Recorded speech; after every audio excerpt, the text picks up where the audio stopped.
তার ওসিয়তটা মানতে হবে, যার কারণে বাবার কথাটাকে গুরুত্বের সাথে মানার চিন্তা করে। কথা কোন ঠিক কিনা? সবাই বলেন ঠিক কিনা?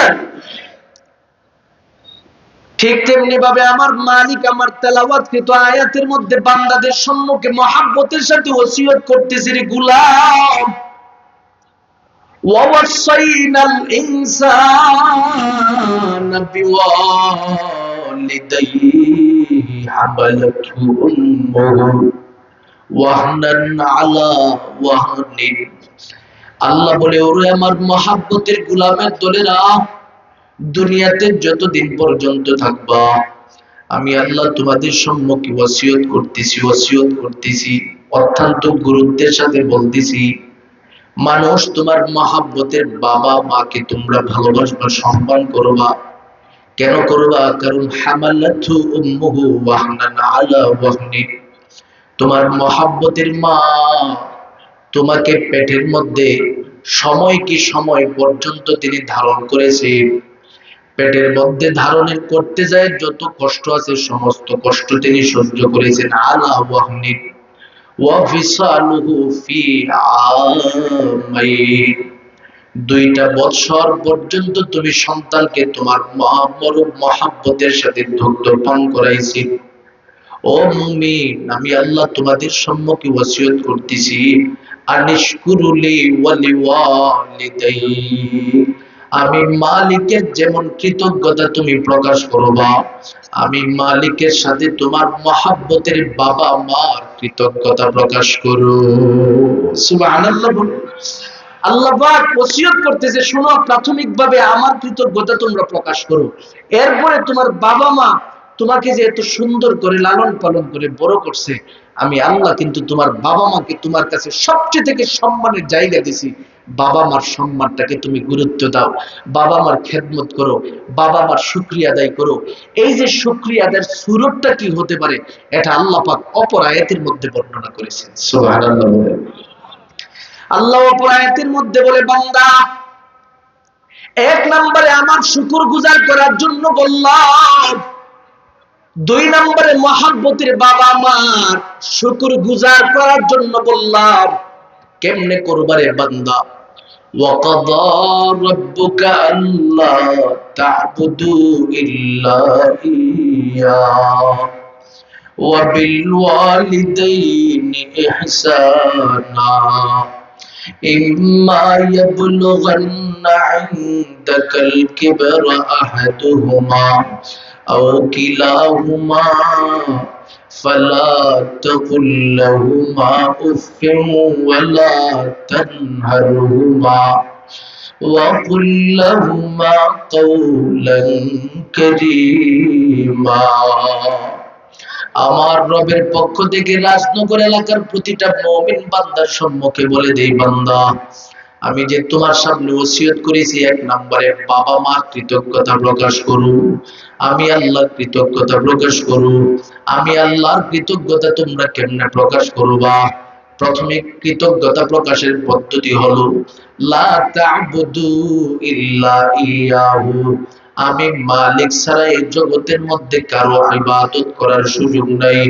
আমি মালিক যত নির্দেশ প্রদান করেছি, প্রতিটা নির্দেশ তুমি সঠিকভাবে মানবা। আমি মালিকের সাথে পৃথিবীর জমিনের কাউরে শরীক করবা না।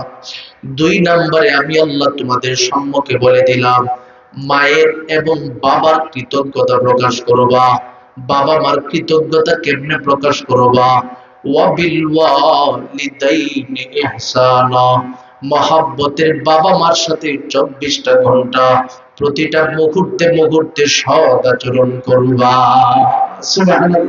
আপনারা এখান থেকে একটু কষ্ট করে হাত উঠায় দেখাবেন, এখানে বাপ মা পাগল কোন কোন সন্তান আছে? আমার আল্লাহকে হাত দেখাও। লিল্লাহি তাকবীর, লিল্লাহি তাকবীর। আল্লাহ আমাদের সবাইকে কবুল করুক, সকলে বলুন আমিন। তার মানে আমরা সবাই বাবা মা পাগল সন্তান আসেনি এখানে? সবাই বাবা মার জন্য ভালোবাসা আছে সবার দিলে? তাহলে মনোযোগের সাথে আজকে কথাগুলি শুনে যাবেন। আশা করা যায় বাবা মার যে পাগলামিটা দিলের ভিতরে আছে, এর চেয়ে থেকে আরো আমার মালিক ভালোবাসা ঢুকিয়ে দিবে। সুবহানাল্লাহ বলেন। এজন্য আগ্রহের সাথে শ্রবণ করার সুযোগ আছে ইনশাআল্লাহ। আস্তে আস্তে মাঠটা একটা জায়গার মধ্যে যাবে, যুবক ছেলেরা ঘুরতেছে, চিন্তা করতেছে যে হুজুর যখন ওই যে কান্নার একটা টান আছে, এই টানটা যাইবো, জানুকে একটু কান্দা, কথা কোন ঠিক নেই, কান্নাকাটির সিস্টেম আছে, শুরুতে কান্দাই লইব, শেষে কান্দাই লইব না, কান্নার প্রস্তুতি নিতে হইব। অনেকে পাগল হয়ে রয়েছে যে হুজুরে কান্নার টান্ডা দেনা কিনে একটু শুনে একটু কান্দা দিই, ঠিক না ভাই? আরে আসো, তোমরা আসো, খেলা তো বড় হইব ইনশাআল্লাহ। প্রস্তুত সবাই? আল্লাহ কবুল করুক, সবাই বলুন আমিন। এবার আমরা চলি। আল্লাহ বলছেন আমার তেলাওয়াতকৃত আয়াতের মধ্যে তোমরা শুকরগুজার করো আমার। রবের শুকরগুজার কেমনে করব? রবের ইবাদত শুধুমাত্র করব, তার ইবাদতের মাধ্যমে জীবন চালাবো। 2 নম্বরে শুকরগুজার করো তোমার মহাব্বতের বাপ মা। কেমনে করবা বাপ মার শুকরগুজার? আল্লাহ বলেন মুআমালায়ে হাসানা, যত সুন্দর আচরণ আছে এগুলো বাপ মার সম্মুখে উপস্থাপন করো। কিভাবে করবা, কখন করবা? আল্লাহ দ্বিতীয় অংশের মধ্যে বলতেছে إما يبلغن عندك الكبر أحدهما أو كلاهما فلا تقل لهما উফ। আমার মালিকের পক্ষ থেকে ঘোষণা প্রদান করে দেই বান্দা, তোমার মহাব্বতের বাবা মা যখন বৃদ্ধ হয়ে যাবে, বাবা মা যখন বৃদ্ধা হয়ে যাবে, তখন বাবা মার সামনে তোমার ব্যবহার মুআমালাটা হবে ফালা তাকুল লাহুমা উফ, তাদের দিলের ভিতরে এমন কষ্টদায়ক কথা উপস্থাপন করে দিবা না যার ফলে তাদের চেহারাটা মলিন হয়ে যায়, তারা দিলে বড় কষ্ট পায়। এমন শব্দ বাবা মার সামনে তুমি চয়ন করার সুযোগ নাই। ও যুবক ভাই, তোমাদের সম্মুখে দিলটা খুলে আমি কয়েকটা কথা বলতে এসেছি, মনোযোগের সাথে শুনে নাও। তুমি তো শুধু মনে করো নামাজ নামক ইবাদত তোমার উপরে ফরজ করা হয়েছে, রোজা তোমার উপরে ফরজ করা হয়েছে, যাকাত তোমার উপরে ফরজ করা হয়েছে। না রে যুবক ভাই, আমার মালিকের পক্ষ থেকে তোমার মা বাবার খেদমত করাটাকেও রব তোমার উপরে ফরজ করে দিছি। বাপ মার খেদমত যদি না করতে পারো যুবক, বাপ মার খেদমত না করতে পারলে আমার নবী ঘোষণা দেই, বাবা মা যদি একটা মুহূর্তের জন্য তোমার উপরে অসন্তুষ্ট হয়ে যায়, তোমার জিন্দেগি বরবাদ হয়ে যাবে, আমার রব তোমার উপরে অসন্তুষ্ট হয়ে যাবে। قال رسول الله صلى الله عليه وسلم رضا الرب برضا الوالدين وسخط الرب بسخط الوالدين। আমার নবী বলেন, যদি তোমার মহাব্বতের বাবা মা তোমার উপরে সন্তুষ্ট হয়ে যায়, আমার মালিক তোমার উপরে সন্তুষ্ট হয়ে যাবে। আর যদি তোমার মহাব্বতের বাবা মা তোমার উপরে কষ্ট পেয়ে বসে থাকে রে যুবক, আমার নবী ঘোষণা দেই, মহাব্বতের বাবা মা কষ্ট নেওয়ার কারণে তোমার রব তোমার উপরে কষ্ট পেয়ে বসে থাকবি। জীবনে কত নামাজ আদায় করবা, জীবনে কত রোজা করবা, জীবনে কত হজ্জে বাইতুল্লাহ করবা, জীবনে কত জিকির করবা, জীবনে কত ইবাদত করবা, যদি সে ইবাদত নিয়ে আমার রবের দরবারে তুমি উপস্থিত হয়ে যাও, এদিকে যদি বাবা মার সাথে বেয়াদবির আলামত তোমার জীবনের মধ্যে থাকি, জীবনের যত ইবাদত আছে সব কিছু বরবাদ হয়ে যাবে। নাউজুবিল্লাহ বলে। তোমার বাবা মা তোমার উপরে অসন্তুষ্ট মানে রব তোমার উপরে অসন্তুষ্ট। তোমার প্রধানমন্ত্রী যদি তোমার উপরে অসন্তুষ্ট থাকে, প্রধানমন্ত্রীর পক্ষ থেকে তোমার জন্য কোনো সহযোগিতা আসবে না। তোমার দেশের নেতা যদি তোমার উপরে অসন্তুষ্ট থাকে, যদি জানে তুমি ওই ব্যক্তির কাছে সহযোগিতা আনার জন্য গেছো, কখনো তোমাকে সে গ্রহণ করবে না, সহযোগিতা করবে না। কেন করবে না রে যুবক? কারণ তুমি তাকে কষ্ট দিয়ে বসে আছো, তুমি তাকে অসন্তুষ্ট করে বসে আছো, তাই তোমার উপরে তিনি সন্তুষ্ট না, তুমি তার কাছ থেকে কিছু পাওয়ার আশা করা যেতে পারে না। ঠিক তেমনি ভাবে আমার নবী রহমতে আলম নবী ঘোষণা প্রদান করে দিল, আমার মালিক তো এমন মালিক, বান্দা যা চাই সব কিছু দেওয়ার জন্য প্রস্তুত থাকি, বান্দার নামাজকে কবুল করার জন্য প্রস্তুত থাকি, বান্দার জিকিরকে গ্রহণ করার জন্য প্রস্তুত থাকি। কিন্তু বান্দার মধ্যে যদি এমন খারাপই খাসলত চলে আসে যার কারণে তার বাবা মা তার উপরে অসন্তুষ্ট, আমার আল্লাহ বলে বান্দা তোমার জীবনের কোন ইবাদত বাপ মা সন্তুষ্ট হওয়ার আগ পর্যন্ত আমি আল্লাহর কাছে কবুল হবে না।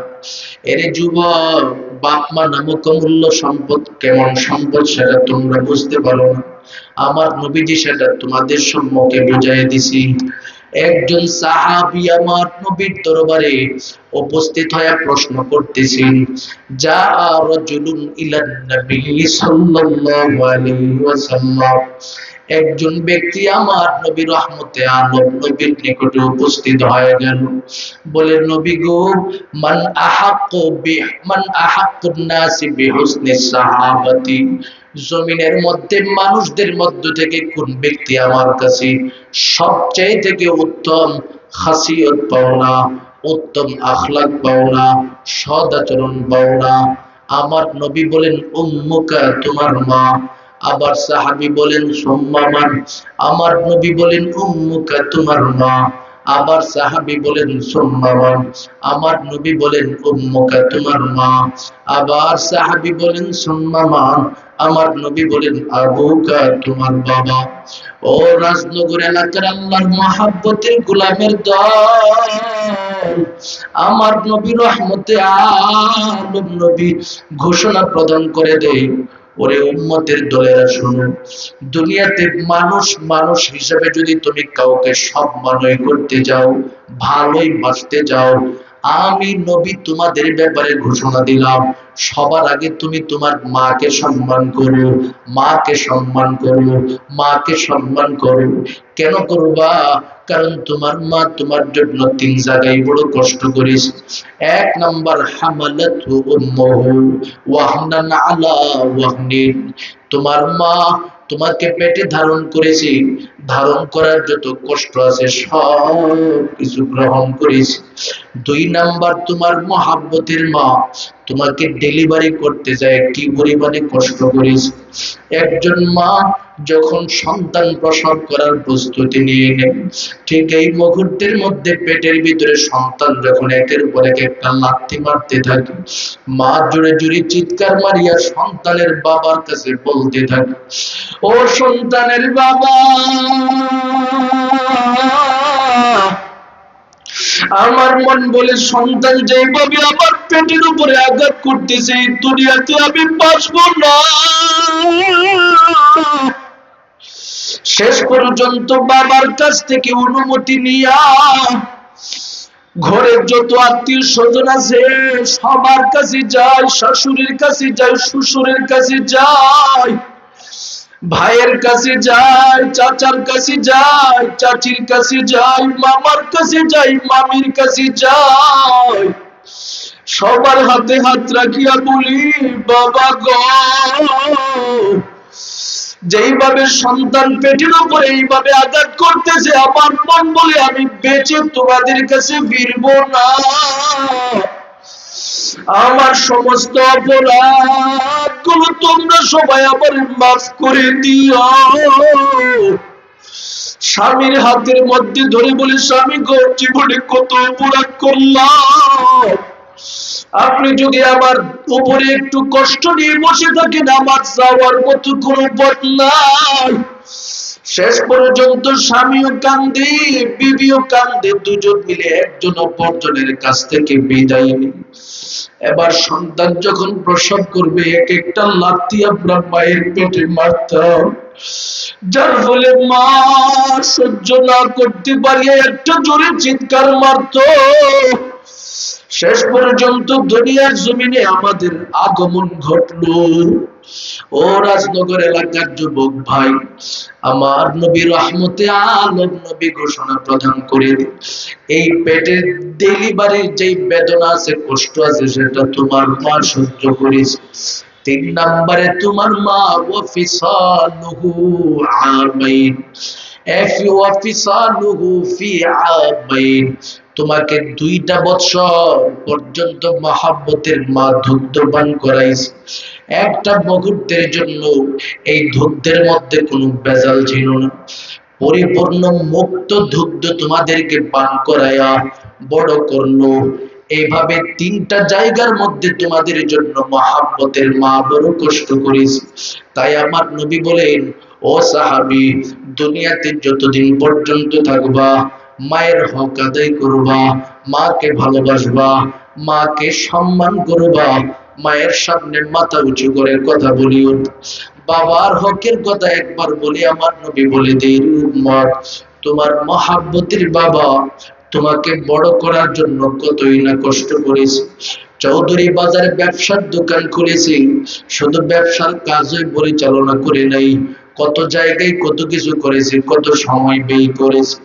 মাথার ঘাম পায়ের মধ্যে ফালাইয়া মহাব্বতের বাবাটা তোমাকে লালন পালন করার ব্যবস্থা করেছে।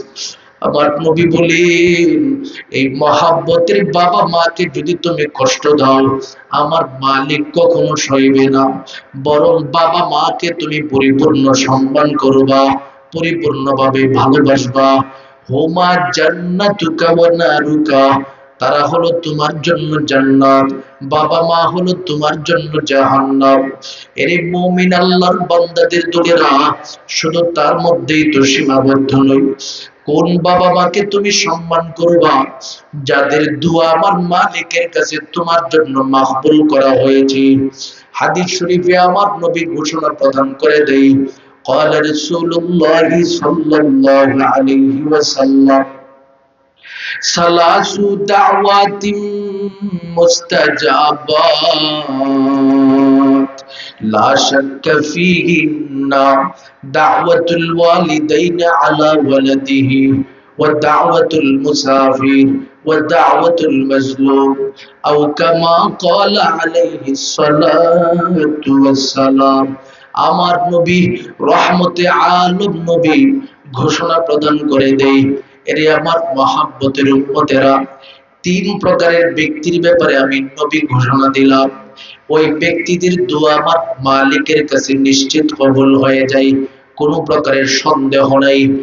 এক নাম্বার ব্যক্তি হলো দাওয়াতুল ওয়ালিদাইনি আলা ওয়ালাদিহি, মহাব্বতের বাবা মা যদি তার সন্তানের জন্য দোয়া করে, আমার মালিকের সাথে সাথে সাথে কবুল হয়ে যায়। সুবহানাল্লাহ। আমার মালিক এই বাবা মার দোয়াটা কি লুফে নেই বলতেছে, বাবা মা যখন দোয়া করতে থাকে সন্তানের জন্য, এই দোয়াটা আমার মালিকের কাছে আরশ পর্যন্ত যেতে মুহূর্তের জন্য দেরি করে না। সুবহানাল্লাহ। বাপ মার দিল থেকে কি এমনিতে দোয়া আসবে না রে যুবক ভাই, না। বাপ মার দিল থেকে তুমি যদি আন্তরিক দোয়া নিতে চাও, জীবনটাকে এমন ভাবে পরিচালনা করো যার ফলে তোমার বাবা মার কাছে তুমি দোয়া চাইতে হবে না। এমন ভাবে বেয়াদবি মুক্ত জীবন বাবা মার সামনে তুমি উপস্থাপন করো, বাবা মা একটা মুহূর্তের জন্য তুমি দোয়া চাওয়ার জন্য অপেক্ষা করবে না, তারা অন্তর থেকে রবের দরবারে দোয়া করে দিবে, রব সাথে সাথে কবুল করে নিবে। কারণ এমন বাস্তব ইতিহাস পৃথিবীর জমিনের মধ্যে বিদ্যমান রয়েছে, মহাব্বতের মা দিল খুলে সন্তানের জন্য দোয়া করেছে, সন্তান দিল খুলে মায়ের খেদমত করার কারণে আল্লাহ পাক ওই সন্তানটাকে জমানার সবচেয়ে থেকে বড় মুস্তাজাবুদ দাওয়া হিসেবে কবুল করে নিয়েছে। সুবহানাল্লাহ। আল্লাহ জমানার শ্রেষ্ঠ মুস্তাজাবুদ দাওয়া হিসেবে কবুল করছে। মুস্তাজাবুদ দাওয়া কি জিনিস শুনেন, মুস্তাজাবুদ দাওয়া হলো আল্লাহর কাছে ব্যক্তিটা যেই দোয়া করবে এটাই আল্লাহর কাছে কবুল হয়ে যাবে। সুবহানাল্লাহ। আপনি আল্লাহর কাছে যেই দোয়া করবেন এটাই আল্লাহর কাছে কবুল।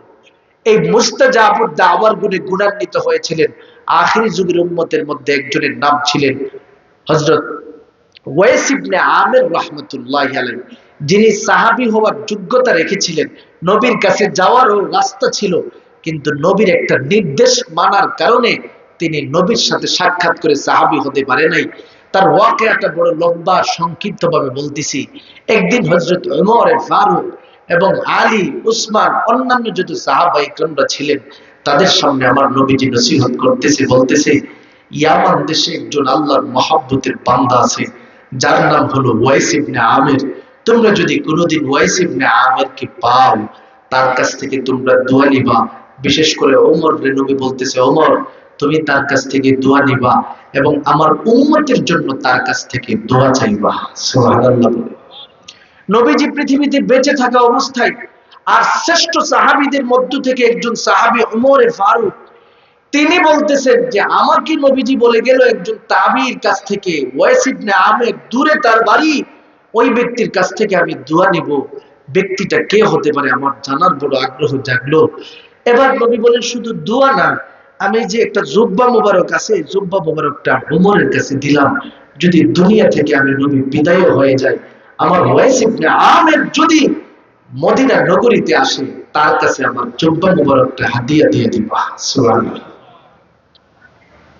ওমর ইবনে খাত্তাব তো আরো টেনশনে পড়ে গেল, ব্যাপারটা কি রে, এমন কোন গুণওয়ালা ব্যক্তি যে আমাদের সাথেও কখনো সাক্ষাৎ হয় নাই, নবীর সাথেও কখনো সাক্ষাৎ হয় নাই, ওই ব্যক্তিটা নবীর কাছ থেকে দোয়া তো পাইলই, পাশাপাশি মুস্তাজাবুদ দাওয়া হওয়ার যোগ্যতার ইনফরমেশন পেয়ে গেল, নবীজির জুব্বা মোবারকটাও হাদিয়া পাইল। ব্যাপারটা কি, ব্যক্তিটার সাথে পরিচয় হতে হবে। দিন কি দিন যায়, রাত কি রাত যায়, নবীর যুগ চলে গেল, আবু বকরের যুগ চলে গেল, কিন্তু আবু বকরের, হযরত উমরে ফারুকের আগ্রহ কমে না, ব্যক্তিটাকে দেখতে হবে। ইয়ামান দেশ থেকে কোনো কাফেলা আসলেই তাদের কাছে চলে যাই, গিয়া জিজ্ঞাসা করে, ভাই আপনাদের কাছে কি ওয়াইস ইবনে আমের নামক ওই যুবকটা আছে কিনা বলেন। সবাই শুধু বলে না, ওয়াইস ইবনে আমের বলতে কেউ আমাদের সাথে আসে নাই। সময় কি সময় পার হতে হতে হযরত আবু বকরের যুগ শেষ হয়ে গেল। এবার ওমরে ফারুক নিজেই খলিফাতুল মুসলিমিন, খলিফাতুল মুসলিমিনের চেয়ারে বসা। তারপরেও তিনি ওই যে নবীজি বলে দিয়ে গেল ওয়াইস ইবনে আমের কি যদি দেখতে পাও তাকে জুব্বা মোবারক দিবা, নিজে দোয়া নিবা, এই কথাটা মনে এখনো রয়েই গেল। তিনি এখন চিন্তা করতেছে যে আমি ওয়াইস ইবনে আমিরের সাক্ষাৎ পেতেই হবে।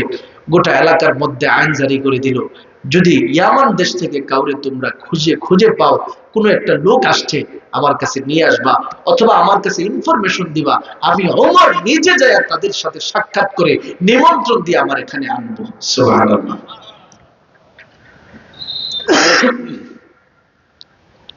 দিন কি দিন যেতে যেতে হঠাৎ করে একদিন উমর ফারুক রাদিয়াল্লাহু তাআলা আনহু তাকায় তাকায় দেখি মসজিদে নববীর সামনে বিশাল বড় একটা কাফেলার আগমন ঘটলো। কাফেলাটা আসার পর উমর ফারুক এবার তাদের সামনে চলে গেল, গিয়ে জিজ্ঞাসা করি, বলি আপনাদের বাড়ি কোথায়? বলে ইয়ামান দেশ থেকে আমরা এসেছি। ওমর ফারুক এবার তাদের সম্মুখে জিজ্ঞাসা করে বলি, আপনাদের সাথে কি ওয়াইস ইবনে আমের নামক ব্যক্তিটা আগমন করেছে? সবাই বলে হ্যাঁ, খলিফাতুল মুসলিমিন, তিনি আমাদের সাথে আগমন করেছে, কিন্তু আগমন করার পরে আমাদের মজলিসে বসতে পারে নাই। তিনি আমার নবীর জন্য এত পাগল, একটা মুহূর্তের জন্য আমাদের কাফেলায় থাকে নাই, পাগলের মতো আমার নবীর রওজা ছাড়ের সম্মুখে দাঁড়ায় গেল। ওমর ফারুক আর একটা মুহূর্তের জন্য দেরি করে নাই, চলতে চলতে চলতে চলতে সেই নবীর রওজা ছাড়ের সামনে দাঁড়ায় গেল। গিয়া দেখি একজন আল্লাহর মহাব্বতের বান্দা চোখের পানি ছেড়ে দিয়া, টপ টপ করে পানি ছেড়ে দিয়া কান্না করতেছে। আল্লাহর বান্দাটির পিছন দিক থেকে আবার তিনি ডেকে ডেকে বলেন, এরে ওয়াইস ইবনে আমির, তোমার বাড়ি কি ইয়ামান দেশে? বলে হ্যাঁ। তোমার বাবার নাম কি আমির? বলে হ্যাঁ। তোমার নাম কি ওয়াইস? তিনি বলে হ্যাঁ। এবার ডেকে ডেকে বলেন, এরে ওয়াইস ইবনে আমির, তোমার জন্যই তো সুসংবাদ নিয়ে আমি বসে আছি। কি সুসংবাদ নিয়ে বসে আছেন? খলিফাতুল মুসলিমিন। এবার খলিফাতুল মুসলিমিন বলে, এরে ওয়াইস ইবনে আমির, আমার নবী বলেছেন তোমার প্রতিটা দোয়া নাকি আমার মালিকের দরবারে কবুল হয়ে যায়। 2 নম্বরে আমার নবী রহমতে আলম নবী তোমাকে একটা জুব্বা মোবারক হাদিয়া দিয়ে গেল। এই জুব্বা মোবারকটা বের করে ওয়াইস ইবনে আমিরের হাতে দেওয়ার পর আমার নবীর মহাব্বতের পাগল ওয়াইস ইবনে আমির তার হাতের মধ্যে জুব্বা মুবারকটা নিয়ে একবার মুখের মধ্যে লাগায়, আবার কপালের মধ্যে লাগায়। আমার নবীর জুব্বা মুবারকটাকে হাতে নিয়ে একবার চুমু খায়, আবার তার চোখের মধ্যে আবার নবীর জুব্বা মুবারকটাকে লাগায়। কারণ তিনি তো আমার নবীর জন্য বড় পাগল। আমার নবীর জন্য এত পাগল ছিলেন, আমার নবীর উপরে যদি কোনো আক্রমণ হইতো খবর শুনতো, পাগলের মতো রাস্তায় ব্যান্ডার পাগলের মতো ঘুরতে থাকতো আর বলতে থাকতো আমার নবীর অবস্থা ভালো না, মদিনাতে আমার নবী বড় কষ্টে আছি। এইভাবে আমার নবীর জন্য ওয়াইস ইবনে আমের বড় পাগল ছিল। ওয়াইস ইবনে আমের আমার নবীজির জুব্বা মোবারকটাকে হাতের মধ্যে নিয়ে পাগলামি শুরু করে দেয়। ওমরে ফারুক এবার ডেকে ডেকে বলেন, আরে ওয়াইস ইবনে আমের, তোমাকে আমি একটা বিষয় জিজ্ঞাসা করার জন্য অপেক্ষা করতেছি। ও খলিফাতুল মুসলিমিন, কি বলবেন একটু বলেন। এবার খলিফাতুল মুসলিমিন বলে, আরে ওয়াইস ইবনে আমির, রহমতে আলম নবী তোমার ব্যাপারে আমার সম্মুখে সুসংবাদ দিয়ে গেছে। তোমাকে আল্লাহ পাক মুস্তাজাবুদ দাওয়া বানাইছি, নবী মহব্বত করে জুব্বা মোবারক দিয়া গেল। এত বড় যোগ্যতা তোমার মধ্যে কিভাবে আগমন করলো একটু বলো। ওয়াইস ইবনে আমির আবার বলেন, ও খলিফাতুল মুসলিমিন, আমি একদিন আমার নবী রহমতে আলমের নিকটে চিঠি প্রেরণ করেছিলাম। নবী গো, আপনার সাক্ষাৎ পাওয়ার জন্য আমার দিলের ভিতরে বড় আকাঙ্ক্ষা গো নবী। আপনি যদি অনুমতি দেন তাহলে আমি ওয়াইস ইবনে আমির আপনার কাছে আগমন করব, আপনার সাথে সাক্ষাৎ করব। তবে নবী গো, আমার বাড়িতে আমার মহব্বতের বৃদ্ধা মাটা অসুস্থ, আমি যদি চলে যাই তাকে খেদমত করার মতো আশেপাশে কেউ থাকবে না। আমার নবীজি চিঠির অপর প্রান্তে জবাবে লিপিবদ্ধ করে দিয়েছিল, এর ওয়াইস ইবনে আমির, এই মুহূর্তে আমি নবীর সাথে সাক্ষাতের চেয়ে থেকে তোমার জন্য গুরুত্বপূর্ণ তোমার মহব্বতের মায়ের খেদমত করা। ও খলিফাতুল মুসলিমিন, সেদিন থেকে আমার মহব্বতের মায়ের খেদমত আমি শুরু করে দিলাম। ও খলিফাতুল মুসলিমিন, এছাড়া আমার মধ্যে আর কোনো যোগ্যতা নাই। খলিফাতুল মুসলিমিন এবার তাকে বুকের মধ্যে জড়ায় ধরিয়া ডেকে ডেকে বলেন, এর ওয়াইস ইবনে আমির, দুনিয়ার জমিনে একটা সন্তান মায়ের খেদমত করতে পারলে এত বড় মাকবুল হয়ে যায়। আজকে তোমার ঘটনার মাধ্যমে আমি স্পষ্ট হয়ে গেলাম। আজ থেকে আমি ঘোষণা দিলাম, দুনিয়াতে কোন সন্তান যদি তার মহব্বতে বাবা মায়ের খেদমত আন্তরিকভাবে করতে পারি, আল্লাহ পাক নিজে তোমার মতো ওয়াইস ইবনে আমিরের মতো বান্দা হিসাবে তাকে কবুল করে নিবে। সুবহানাল্লাহ। মহব্বতের সাথে জবানটা খুলে বলুন আল্লাহু আকবার। আমার যুবক ভাই, মালিকের কাছে যদি তুমি নিজেকে মাকবুল বানাতে চাও, গ্রহণযোগ্য বানাতে চাও, আমার মালিকের সামনে তুমি এমন একটা মুআমালার সম্মুখীন হও, বাপ মাকে তুমি এত সম্মানের জায়গায় রাখো, আমার মালিক আরশ থেকে তোমার প্রতিটা কাজ কবুল করে নেবে। সুবহানাল্লাহ। কিন্তু বর্তমানের হালাত, যুবক ভাইরা বাপ মার সামনে যায়, চেহারা মলিন করে কথা বলে, বন্ধু বান্ধবদের মায়ের সাথে কথা বলে, নিজের শ্বশুর শাশুড়ির সাথে কথা বলে, জীবনে কখনো তাদের দিকে মলিন নজরে তাকায় নাই, কিন্তু বাপ মার দিকে সে মলিন চেহারা নিয়ে তাকায়। আমার নবী বলেন, তুমি জানো না, তোমার মহব্বতের বাবা মার মহব্বতের মায়ের চেহারার দিকে, বাবার চেহারার দিকে যদি তুমি হাসি মুখে তাকাও, বাংলাদেশে বসেও তুমি হজ্জে বাইতুল্লাহ করার সওয়াব তোমার আমল নামায় চলে আসবে। তুমি বাংলাদেশে বসে হজ্জে বাইতুল্লাহর সওয়াব পাবে। অথচ বুঝি না। বাপ মার গুরুত্ব যুবক সন্তান দিতে পারে না। দেখেন না, আল্লাহ বলেন ওয়াসাইনাল ইনসান, মানুষদেরকে আমি ওসিয়ত করতেছি, গুরুত্ব দিতেছি। কেন গুরুত্ব দিতেছি রে মানুষ? তোমার বাপ মা তোমার কাছে বড় গুরুত্বপূর্ণ। বাপ মাকে যত বেশি তুমি সম্মান করবা, তত তোমার মর্যাদা আল্লাহ পাক বাড়ায় দেবে। সুবহানাল্লাহ। আর যদি বাপ মা তোমার উপরে কষ্ট পেয়ে বসে থাকি রে যুবক, অবস্থা কি হবে রে মুহাম্মদের গোলাম? আমার নবী রহমতে আলম নবী ঘোষণা প্রদান করে দেই, দুনিয়াতে কোন সন্তান যদি তার বাবা মাকে কষ্ট দেয়, বাবা মার দিলে কষ্ট নিয়ে বসায় রাখি, মহাব্বতের বাবা মার দিল থেকে যদি বিন্দু পরিমাণে একটা ভুলেও বদদুয়া চলে আসে, যেভাবে দোয়াটা আমার আল্লাহ কবুল করে নি, সেইভাবে বদদুয়াটাও কবুল করে নি। এর যুবক, ওই দিনও হাদিসের কিতাবের মধ্যে পড়লাম, আমার নবীজি বর্ণনা করে বনি ইসরাইলের একজন মহাব্বতের যুবক সন্তান ছিল, যার নাম ছিল জুরাইজ। এই ইতিহাসটা পৃথিবীর জমিনের সমস্ত আলেম সমাজ জানে, যেহেতু হাদিসের কিতাবের মধ্যে ঘটনাটা উপস্থাপন করা হয়েছে। আমি শুধুমাত্র রাজনগরের যুবক ভাইদের সম্মুখে স্মরণ করে দিয়া দিতে আসছি। জুরাইজ নামক আল্লাহর বান্দা বড় বুজুর্গ ছিলেন, বড় নেককার ছিলেন।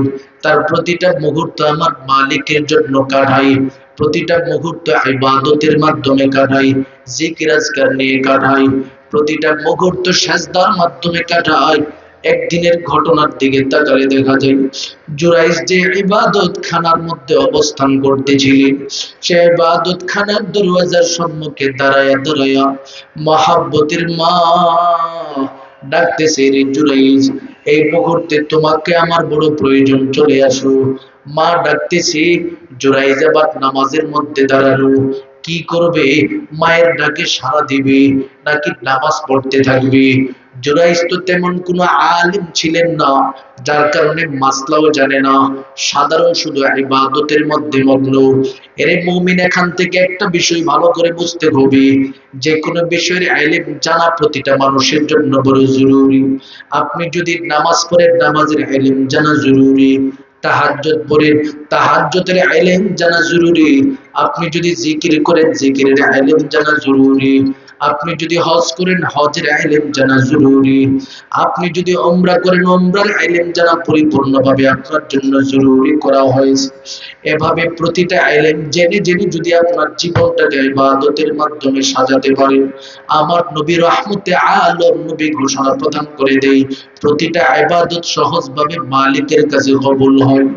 জুরাইজ নামক সেই যুবক সন্তান ইলম না জানা থাকার কারণে তাহাজ্জুদের সময় দেয়, কিন্তু মায়ের আওয়াজটাকে গুরুত্ব দিতে পারে না। রাকাতের মধ্যে দাঁড়ায়া আল্লাহু আকবার বলে হাত বেঁধে বেঁধে নামাজ পড়তেছে। জুরাইজ আবার চিন্তা করতেছে, সলাতি ওয়া উম্মি, সলাতি ওয়া উম্মি, আমার নামাজ আমার মা, আমার নামাজ আমার মা। নামাজের মধ্যে থাকে চিন্তা করতেছি। শেষ পর্যন্ত ইউরাজ্জিহু সালাত, তিনি তার নামাজটাকে প্রাধান্য দেয়, মাকে প্রাধান্য দেয় না। আবার মহাব্বতের মা তাকে ডাকতেছে, সন্তান আবার নামাজ হালাতে বলতেছে, সলাতি ওয়া উম্মি, আমার নামাজ আমার মা। কাকে প্রাধান্য দিব? ইউরাজ্জিহু সালাত, সেখানেও তিনি তার নামাজকে প্রাধান্য দেয়। আবার তৃতীয়বার মহাব্বতের মা ডাক দেয়, এরে জুরাইজ চলে আসো, বড় জরুরত পড়েছে। জুরাইজ তখন বলে, সলাতি ওয়া উম্মি, আমার নামাজ আমার মা। কাকে আমি প্রাধান্য দিব? শেষ পর্যন্ত মহাব্বতের মাকে প্রাধান্য দিতে পারে নাই, নামাজকে প্রাধান্য দিয়েছে। নফল নামাজকে প্রাধান্য দেওয়ার ফলে মা এবার দিল থেকে একটা বদদুয়া দেয়া দেয়, এরে জুরাইজ, তুমি যেহেতু আমি মায়ের কোনো কথার গুরুত্ব দাও নাই, আল্লাহ যেন তোমাকে একজন পতিতা নারীকে না দেখায়, মৃত্যু না দেয়। এই যে বদদুয়াটা দিয়ে দিল, এরে মুমিন, এই বদদুয়াটা সাথে সাথে আমার মালিকের কাছে কবুল হয়ে গেছে। নাউজুবিল্লাহ বলে মুসলমান। বাপমার কাছ থেকে বদদুয়া নেওয়া যাবে? নেওয়া যাবে না। দেখেন কি হালাতটা হয়। মা তো এখন বদদুয়া দিয়ে দিছে। নবীজি বলেন, এবার জুরাইজের হালাত হলো, জুরাইজ যেহেতু এলাকার সব মানুষ বড় পছন্দ করে, বড় ভালোবাসে, জুরাইজের কাছে মানুষ দোয়া নিতে আসে, তেল ভরা নিতে আসে, এরপরে পানি ভরা নেওয়ার জন্য আসে, সন্তানগুলোকে নিয়ে আসে মাথায় হাত বুলাইয়া দেওয়ার জন্য। একটা মানুষ যখন রবের কাছে কবুল হয় তখনই তো তার কাছে মানুষ দোয়া নিতে যায়, কথা কোন ঠিক কিনা? তখনই তার কাছে দোয়া নিতে যায়। তখন জুরাইজ এভাবে তার সময় পার হচ্ছে, হঠাৎ করে একদিন ওই যুগের যে বাদশাহ আছে, বাদশার কাছে বিচার গেছে যে একটা নারী সন্তান জন্ম দিয়েছে কিন্তু তার বাবার পরিচয় নাই। নাউজুবিল্লাহ বলবেন না? সন্তান জন্ম দিয়েছে কিন্তু বাবার পরিচয় নেই, নারীটাকে এবার বাদশার দরবারে আনা হলো, জিজ্ঞাসা করা হলো নারীকে, এই মেয়ে তুমি জবাব দাও, তোমার সাথে যে সন্তানটা তুমি জন্ম দিয়েছো আমরা দেখতে পাচ্ছি, এই সন্তানটার বাবাকে? মহিলা বলে, এই সন্তানটার বাবা হলো জুরাইজ। নাউজুবিল্লাহ বলবেন না? অথচ জুরাইজ বিয়াই করছেন, বিয়া ছাড়া সন্তান, আবার বাবার পরিচয় উপস্থাপন করে দিল। বাদশা তো বড় রাগান্বিত হলো। এত বড় বুজুর্গ ব্যক্তিকে মনে করি বুজুর্গ মানার কারণে তার জন্য আমরা ইবাদত খানা বানিয়ে দিছি, 3 বেলার খাবার তার জন্য আমরা রাষ্ট্রীয়ভাবে ব্যবস্থা করে দিয়েছি। এই বুজুর্গ ব্যক্তি এমন কাজ করবে এটা মানতে পারি না। এবার বাদশা মহারাজ সৈনিকদেরকে ঘোষণা দিল, তাকে 2 হাত বেঁধে অত্যন্ত লাঞ্ছিত অবস্থায় নিয়ে আসো। এবার তার ইবাদত খানায় গেল, ইবাদত খানাটাকে ভেঙে ফেলা হলো, তাকে সেখান থেকে বের করে 2টা হাত বাঁধা হলো, বেঁধে এবার বাদশার সামনে আনবে। আর যে নারীটা আছে পতিতা নারী, ওই নারীটার সামনে মুখে মুখে মুখ, চোখে চোখে চোখ রাখলো। এবার নারীটার দিকে জুরাইজ তাকালো, নারীটা জুরাইজের দিকে তাকায় মুস্কি মুস্কি হাসে, আর জুরাইজ চেহারাটাকে মলিন করে বসে আছে। এবার বাদশাহ মহারাজ বলে, জুরাইজ ব্যাপারটাকে একটু জবাব দাও না, তোমার সামনে আমাদের সামনে যে মহিলাটা আছে, এই মহিলাটা বাচ্চাটার পরিচয় দিচ্ছে, তুমি নাকি বাচ্চার বাবা, তুমি কি আসলেই বাচ্চার বাবা? তুমি কি আসলেই বাচ্চার বাবা? বলে, না, বাচ্চার বাবা তো আমি না। মিথ্যা বলতেছো? তাহলে নারী কি মিথ্যা বলতেছে? বলে, হ্যাঁ, নারী মিথ্যা বলতেছে। তাহলে এটাকে কিভাবে সত্যায়ন রূপে রূপান্তরিত করা যায়? বাদশার সামনে এবার জুরাইজ ঘোষণা দেয়, বাদশাহ মহারাজ, আমি আপনার সামনে এখনই জিজ্ঞাসা করব, এই যে বাচ্চাটা মহিলার জন্ম দিয়েছে, বাচ্চার জবান থেকে যদি উত্তর দেয় সে তার বাবা কে, তখন আপনি বিশ্বাস করবেন কিনা? বলে, অবশ্যই বিশ্বাস করব। জুরাইজ এবার বাচ্চাটার দিকে তাকালো, তাকায় বলে, ইয়া আব্দুল্লাহ, হে আল্লাহর গোলাম, তুমি তোমার বাবার পরিচয় দাও, তোমার বাবাকে। আল্লাহ পাক সাথে সাথে শিশু বাচ্চার জবান খুলে দেয়। সুবহানাল্লাহ। নবীজি বলেন, পৃথিবীতে শিশু বাচ্চাদের জবান খোলা হয়েছিল হযরত ইউসুফ আলাইহিস সালাতু ওয়াস সালামের সময়, আর জুরাইজের পবিত্রতা বর্ণনা করার সময় আল্লাহ পাক তার জবানটাকে, বাচ্চার জবানকে খোলার ব্যবস্থা করা হয়েছিল। সুবহানাল্লাহ। এবার জুরাইজ বাচ্চাটার দিকে তাকায় বলে, তুমি একটু বলো তো দেখি তোমার মহাব্বতের বাবা কে? বলে, আমার বাবা হলো একজন রাখাল। কথাটি শোনার সাথে সাথে বাদশা মহারাজ এবার পতিতার নারীটির দিকে তাকায় বলে, ব্যাপারটা কি? তুমি না বলছো জুরাইজ তোমার সাথে জিনা করেছি, অন্যায় করেছে, যার কারণে সন্তান তোমার পেটে ধারণ করেছে। মহিলাটা এবার বলি, বাদশা মহারাজ, আমি চিনতে পারি নাই, বুঝতে পারি নাই, আমি মূলত কোথায় থেকে যেন কেমনে কেমনে আমার মুখ দিয়ে উচ্চারণ করে ফেলেছি জুরাইজের কথা, আমি বুঝতে পারি নাই। বাদশা মহারাজের দিকে তাকায়া এবার জুরাইজ মুচকি মুচকি হাসি, প্রতিটা নারীটির দিকে তাকায়া তিনি মুচকি মুচকি হাসি। বাদশা এবার জুরাইজের দিকে তাকায়া বলে, রে জুরাইজ, নিজেকে তো সত্যতার উপর ভিত্তি করে প্রমাণ করে ফেলেছো, তুমি যে সত্যবাদী ব্যক্তি এটাও প্রমাণ হয়ে গেল। এই মুহূর্তে তুমি একটু বলো না কেন মুচকি মুচকি হাসতেছো? কথাটা শোনার সাথে সাথে জুরাইজ এবার ডেকে ডেকে বলেন, বাদশা মহারাজ, আমি হাসতেছি কারণ হলো এই মুহূর্তে আপনাদের এই যে মুআমালাটা আমার সাথে হয়েছে, এই মুআমালাটা হওয়ার ব্যাপারে কিছুদিন আগে আমার মা আমার ব্যাপারে বদদুয়া দিয়েছিল। এবার চিন্তা করতেছি আমার মায়ের বদদুয়াটা আমার আল্লাহ কত দ্রুত কবুল করে নিয়েছে। আমার মা বলেছিল আমাকে যেন আল্লাহ পাক পতিতা নারী না দেখায়, মৃত্যু না দেয়, যার কারণে আমার মায়ের বদদুয়াটাকে আল্লাহ পাক কবুল করতে যায় ওই নারীটির জবান থেকে আমাকে একজন অসৎ অযোগ্য নালায়েক ব্যক্তি হিসাবে উপস্থাপন করা হয়েছে, আমাকে জিনাকারী হিসাবে উপস্থাপন করা হয়েছে, যেন আমার মালিক আমার মায়ের কথাটাকে কবুল করে নেন। ও বাদশাহ মহারাজ, যার কারণে আমি মুস্কি মুস্কি হাসতেছি। ও রাজনগর চৌধুরী বাজার এলাকার যুবক ভাইদের দল, সবার নিকটে এই ঘটনাটা বলার মাধ্যমে যে মেসেজটা আমি আপনাদের সামনে দিতে চাই, দুনিয়াতে বাবা মা এত বড় মূল্য সম্পদ, যদি তুমি সঠিকভাবে খেদমত না করতে পারো, বাবা মার দিলে যদি তুমি কষ্ট দিয়া দাও, আমার মালিক একটা মুহূর্তের জন্য বরদাস্ত করবে না। বাবা মার অন্তর থেকে বদদুয়াটা আসবে, সাথে সাথে তুমি ধ্বংসের সম্মুখীন হয়ে যাবে। শুধু তার মধ্যেই তো সীমাবদ্ধ নয়, বাবা মাকে কষ্ট দেওয়ার পরে দুনিয়ার জমিনে শুধু লাঞ্ছনা না, আখিরাতের জিন্দেগির মধ্যেও লাঞ্ছনা উপভোগ করতে হয়। জবান থেকে কালিমা নসিব হবে না, আখিরাতের জিন্দেগি তোমার কবর ভালো হবে না, হাসর ভালো হবে না, জান্নাত পাবে না। কারণ আল জান্নাতু তাহতা কুদামিল উম্মাহাত, মহাব্বতের মায়ের পদতলে তোমার জন্য জান্নাত। যদি তিনি তোমার উপরে সন্তুষ্ট থাকে, তোমার জন্য জান্নাত নির্ধারিত।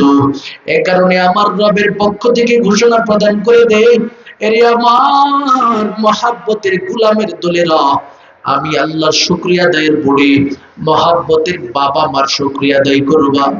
এক নাম্বার পদ্ধতি শুকরিয়া আদায়, ফালা তাকুল্লাহুমা উফ, তাদের সামনে দুঃখ সূচক কোনো বক্তব্য উপস্থাপন করবা না। দুই নাম্বার, ওয়ালা তানহারহুমা, তাদের অবাধ্য হবে না।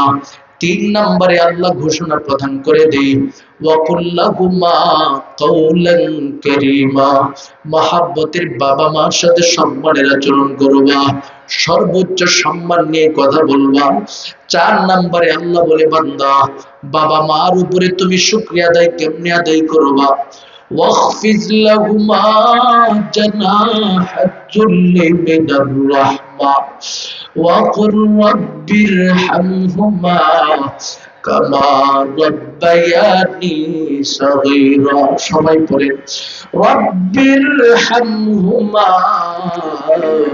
কামা রাব্বায়ানি সগীরা। ও রাজনগর এলাকার আল্লাহর মহাব্বতের গোলামের দলেরা, আমার রবের পক্ষ থেকে আমাদেরকে শিখায় দেই, বান্দা বাপ মার শুকরিয়া আদায় তুমি কেমনে করবা। তিনটা পদ্ধতি বলার পরে এবার ৪ নাম্বার পদ্ধতি বলে, ওয়াখফিদ লাহুমা জানাহাজ যুল্লি মিনার রাহমা, বাবা মার সাথে তুমি দয়ার সাথে বিনয়ের ব্যবহারটা করো, অর্থাৎ বিনয়ী হয়ে যাও, দয়াশীলতার আচরণ করো। বাবা মার সাথে এমন আচরণ করিও না যার ফলে তোমাকে রাজার মতো মনে হয়, বাবা মাকে প্রজার মতো মনে হয়। বাবা মার সাথে এমন ব্যবহার করবে না যার ফলে তোমাকে নেতার মতো মনে হয়, আর বাবা মাকে তোমার একজন সাধারণ কর্মচারীর মতো মনে হয়। এইভাবে চলা যাবে না, বরং নিজেকে সর্বহালাতে বিলীন করে বাপ মার সম্মুখে বিনয়ের ব্যবহার করবা, দয়াশীলতার ব্যবহার করবা। শুধু তার মধ্যেই সীমাবদ্ধ নয়, ৫ নম্বরে তাদের শুকরিয়া আদায় করবা, ওয়াকুর রাব্বিরহামহুমা কামা রাব্বায়ানি সগীরা। মহাব্বতের বাবা মা যতদিন পর্যন্ত থাকবে তাদের জন্য দোয়া করবা। বাবা মা যখন দুনিয়া থেকে বিদায় হয়ে যাবে তখনও তাদের জন্য দোয়া করবা। এরে মুমিন, আমার নবী ঘোষণা প্রদান করে দেই, একটা সন্তানের জন্য বাবা মার দোয়া যেমন কবুল, ঠিক তেমনি ভাবে সন্তানও যদি বাবা মার জন্য দোয়া করে, এটাও আমার মালিকের দরবারে কবুল। সুবহানাল্লাহ। সন্তান বাবা মার কাছে যেই দোয়া, বাবা মার জন্য রবের কাছে যেই দোয়া করবে, এটাও কবুল হয়ে যাবে। বাবা মা সন্তানের জন্য যেই দোয়া করবে, এটাও কবুল। উভয়জনের জন্য আল্লাহ পাক রাস্তা খোলা রেখেছেন। তাই বলেন তো দেখি, সন্তান হিসাবে মহাব্বতের বাবা মার জন্য দোয়া করার প্রয়োজন আছে না নাই? এই মজলিসে যে সমস্ত সন্তানের আসছে, এলাকায় আরো যুবক আছে না নাই? সবাই কথা কই না, আছে না নাই? তাদের বাপ মা আছে না নাই? তো মহাব্বতের বাবা মার জন্য দোয়া করার, আজকে আপনারা যারা ময়দানে আসছেন তারা যতটুকু দোয়া করতে পারবেন, তারা যতটুকু বাপ মার ব্যাপারে নসিহত শ্রবণ করেছেন, যারা আসতে পারে নাই তারা কি সেই কথাগুলি শ্রবণ করতে পেরেছে? তার মানে আপনাদের মতো কল্যাণময় বান্দা কেউ হতে পারে না আজকে, কথা কোন ঠিক কিনা? মহাব্বতের সাথে একটা তাকবীর দিন, লিল্লাহি তাকবীর। এই আওয়াজ দিলে কি রাজনগরের মধ্যে গরম করে দেব? বলেন লিল্লাহি তাকবীর, আরো জোরে লিল্লাহি তাকবীর। এই যে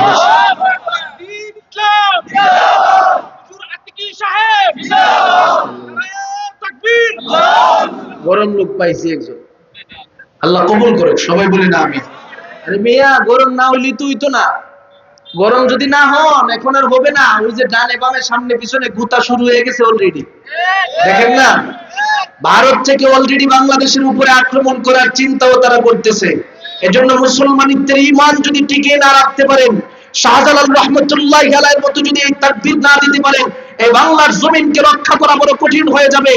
এজন্য পরিষ্কার ভাষায় আমরা গোটা বিরোধী দল যারা ইসলাম বিদ্বেষী রয়েছে, বাংলাদেশ বিদ্বেষী রয়েছে, তাদের ব্যাপারে স্পষ্ট স্লোগান হলো, এদেশের মানুষ দেশ রাষ্ট্র ভূমি নিয়ে সর্বহালাতে ঐক্যমতের ভিত্তিতে চলে। যদি এই রাষ্ট্রের উপরে কারো শকুনের নজর পড়ে, এই শকুনের নজরের প্রতিটা চক্ষু উপড়ে ফেলে দেওয়ার জন্য রাজনগর তথা বাংলা জমিনের প্রতিটা মানুষ প্রস্তুত রয়েছে, কথা কোন ঠিক কিনা?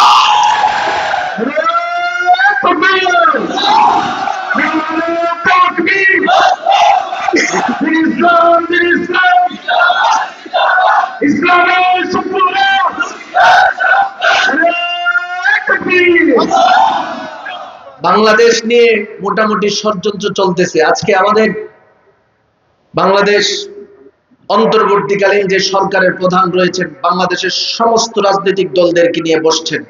ওনার পক্ষ থেকে যে সুন্দর বক্তব্যটা এসেছে, বক্তব্যটা শুনে বড় ভালো লাগছে। তিনি বলেন, ছাত্ররা দেশের মধ্যে স্বৈরাচার মুক্ত করার জন্য যখন মাঠে নেমেছিল, তখন তাদের জীবন দিতে দিতে একের পর এক সামনে যায়, জীবন দেয়, সামনে যায়। একজন পুলিশকে স্বরাষ্ট্রমন্ত্রী বলে, ব্যাপারটা কি মানুষ, এরা সামনে আসে কেন, তোমরা গুলি করো না।